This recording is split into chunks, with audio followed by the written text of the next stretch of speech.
राष्ट्रीय फिल्म पुरस्कारों में दादा साहेब फाल्के पुरस्कार सर्वोच्च सम्मान है, हमारे देश का सर्वोच्च सम्मान है। देवी और सज्जनों, और अब दादा साहेब फाल्के पुरस्कार ग्रहण करने के लिए मंच पर पधार रहे हैं श्री मिथुन चक्रवर्ती जी। करतल ध्वनि के साथ स्वागत करें पद्मश्री पद्म भूषण से सम्मानित हर दिल अजीम, सादगी भरा व्यक्तित्व, संतुलित गहरे भाव अभिव्यक्ति के साथ विलक्षण अभिनय प्रतिभा के धनी, डांसिंग सुपरस्टार रहे मिथुन दास। A standing ovation is most deserving of the film icon that Shri Mithun Chakravarti is.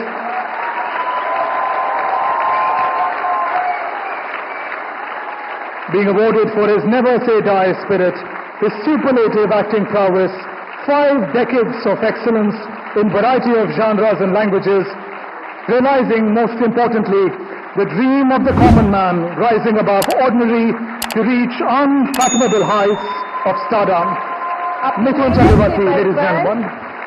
आम आदमी के सामान्य से ऊपर उठकर स्टारडम की ऊंचाइयों को छूने के सपने को साकार करने के लिए लाखों लोगों के चेहरे पर मुस्कान, दिल में खुशियां भरने के लिए आदरणीय मिथुन दा को Dada Saheb Phalke life time achievement पुरस्कार का सम्मान। आपको ढेरों शुभकामनाएं मिथुन दा। Thank you very much. Thank you, Honorable President. I now request. ताली मारेंगे, आप बोलेंगे स्पीच भी दो। माय गॉड, डायलॉग दे दे तो कितने आसानी से पढ़ लेता हूँ, बोल देता हूँ। आपके यहाँ कोई कागज नहीं, कुछ नहीं, क्या बोलूँगा कुछ समझ में नहीं आ रहा है। My respected president, my respected minister and all the best people, respected people on DISE,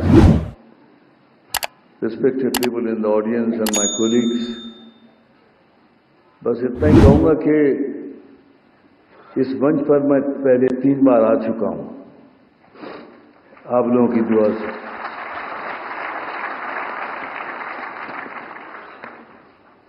लेकिन सबसे पहली बार जब मिला था नेशनल अवार्ड, उसके इतने किस्से हैं, कुछ किस्से मैंने बताए, कुछ किस्से मैंने बताए।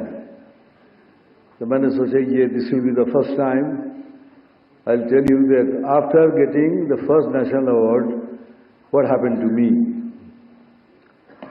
Well, after getting the first national award तो नेचुरली लोगों के कहने लगे कि yo my god, you know you got national award. तो मेरा ब्रेन थोड़ा खराब होने लगा था, थोड़ा कि कुछ बहुत कुछ बड़ा कुछ कर दिया हूँ। एनीवेज, उस समय फिर कहा गया बॉम्बे लैब था, तो वहाँ एक स्क्रीनिंग रखा गया कि जिसमें मैं गया, देखने के बाद अगर पसंद आए तो डिस्ट्रीब्यूट करेंगे। सो मैं भी पहुँच गया। आई थॉट के after seeing the film they like me, they may take me. After seeing the film I can't take his name because he is no more. Because he is no more I am saying this because before that he was alive. If I would have said तो you would have understood कि मेरे कोई बोल रहा है ये। तो इसीलिए आज तक बोला नहीं, पहली बार बोल रहा हूँ कि स्वर्ग लोग चले गए हैं। तो आफ्टर फिनिशिंग द फिल्म बाहर आए तो I was walking along with him and I asked him, sir picture कैसी लगी? बोलते बेटा पिक्चर अच्छी लगी, तुम भी कमाल के एक्टर हो, लेकिन तुम कपड़े पहन के कैसे लगोगे?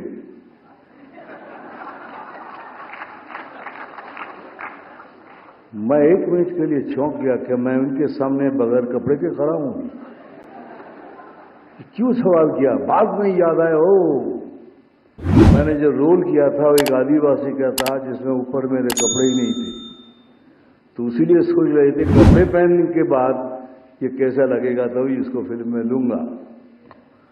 सेकेंड इंसिडेंट हुआ, ये नेशनल अवार्ड मिलने के बाद दिमाग तो खराब हो ही गया था। मैं अपने आप को एल पचिनो सोचने लगा। मैं सोचा था मैं कुछ कमाल कर दिया। तो मेरे सारे एटीट्यूड चेंज हो गए, नो। मैं प्रोड्यूसर के ऑफिस में जाके आके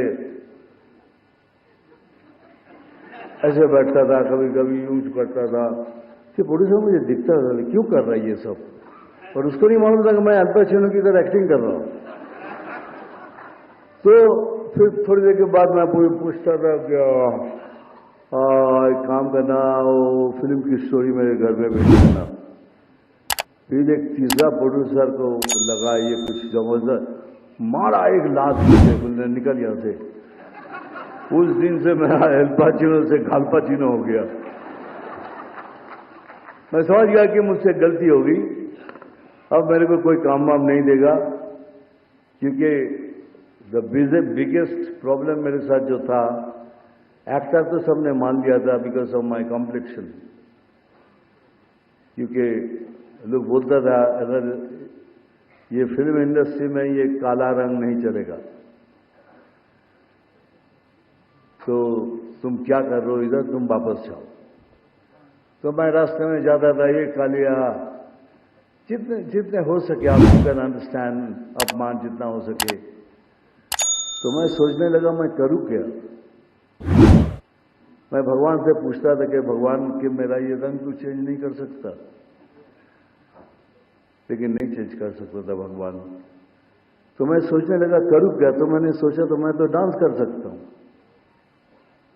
तो मैं डांस कर सकता हूं, तो मैं ऐसा डांस करूं मेरे पैरों से, ताकि लोग मेरे पैरों को देखे, मेरे स्किन को ना देखे, मेरे कलर को ना देखे। और मानिए मैंने एग्जैक्टली वही किया। आप मेरी फिल्म देखिए, सब फिल्मों में पैरों से डांस किया, पैर को थिरकने नहीं दिया, रुकने नहीं दिया कहीं भी।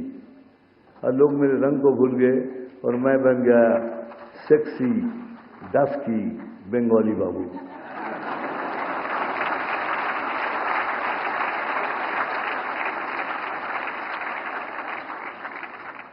मैं बहुत शिकायत करता था भगवान से, बहुत, क्योंकि my life is not on platter.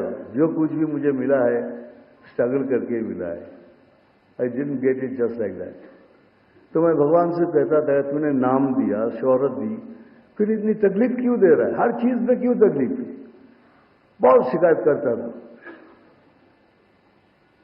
तो एक दिन मैं ऐसे ही सोच रहा था कि शायद यही तरीका होगा, लेकिन नहीं, ऐसा तरीका नहीं था। आज ये अवार्ड मिलने के बाद मैं शिकायत करना छोड़ दिया।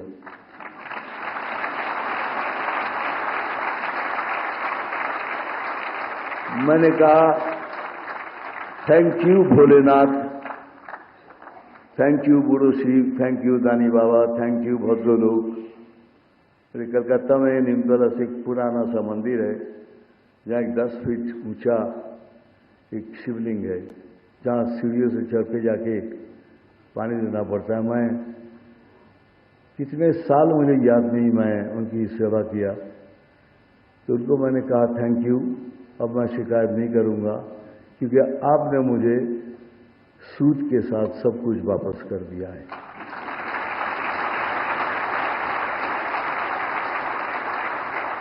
मुझे मालूम है अगर ये मैं नहीं कहूंगा तो यहाँ जितने हैं, यहाँ जो सारे है ना बैठे हुए इधर, इन लोगों ने कहा कि दादा आपको जो कुछ भी कहे, लेकिन आपको ये कहना जरूरी है कि जो यंग लड़के लोग आ रहे हैं फिल्म लाइन में, उनको आप क्या कहना चाहेंगे। मैं इतना ही कहूंगा कि हमारे देश में बहुत से टैलेंट है, बहुत से टैलेंट है, लड़का लड़की, लेकिन पैसे नहीं है उनके पास मेरी तरह, दे डोंट हैव मनी। लेकिन मैं उनको कहूंगा हिम्मत नहीं हारना, पैसा नहीं भी हो हिम्मत नहीं हारना, और सपना जरूर देखना, सपना जरूर देखना, लेकिन इतना याद रखना खुद सो जाना, लेकिन सपनों को कभी सोने नहीं देना।